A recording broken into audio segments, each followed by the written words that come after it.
Nutrition is a key ingredient in keeping our brains healthy. So in every episode of Healing Quest this season, we'll be bringing you expert advice on the best in brain foods. Our source is Dr. Nicholas Gonzalez, a nutritional therapy expert, and his topic today is dairy. And as you'll see, he has some very strong opinions on this subject. Dairy has been demonized too. You know, the anti-cholesterol fanatics have dominated academic thinking in the U.S. for the last 50 years in the Western European world. You know, it should be low fat. You know, God put the fat there for a reason. The fat has all the fat-soluble vitamins, vitamins A, D, and K. They find them in the fat portion of the milk. Take away the fat, you're taking all the essential nutrients. And I challenge anyone out there to tell me skim milk tastes good. It tastes like white water. Whole milk has all the nutrients that are meant to be there that sustain life. Now, of course, there's milk and there's milk. Pasteurized milk is heated to 230 degrees. Guess what? The enzymes in milk are destroyed above 117 degrees.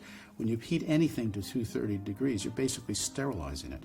And it absolutely is useless. So milk should be horror of horrors, what I'm about to say, raw milk.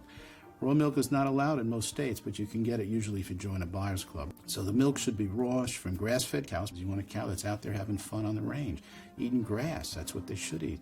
Grass-fed cows produce good quality milk with lots of nutrition.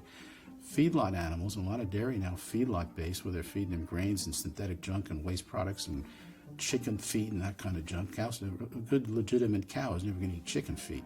They're going to eat grass. But the cows raised in industrial farms, industrial farming situations, are fed all this waste junk. And of course, I wouldn't want to drink that raw milk. It's not safe. But milk from a grass-fed cow, handled properly by a farmer that really cares about it, is going to be perfectly safe.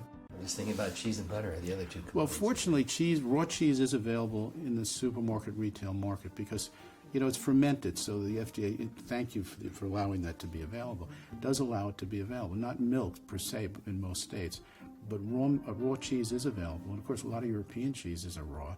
They're smarter than we are. They don't want to pasteurize. This fanaticism that you've got to kill all the germs in food. You know, it's ridiculous. Butter was demonized like most dairy products.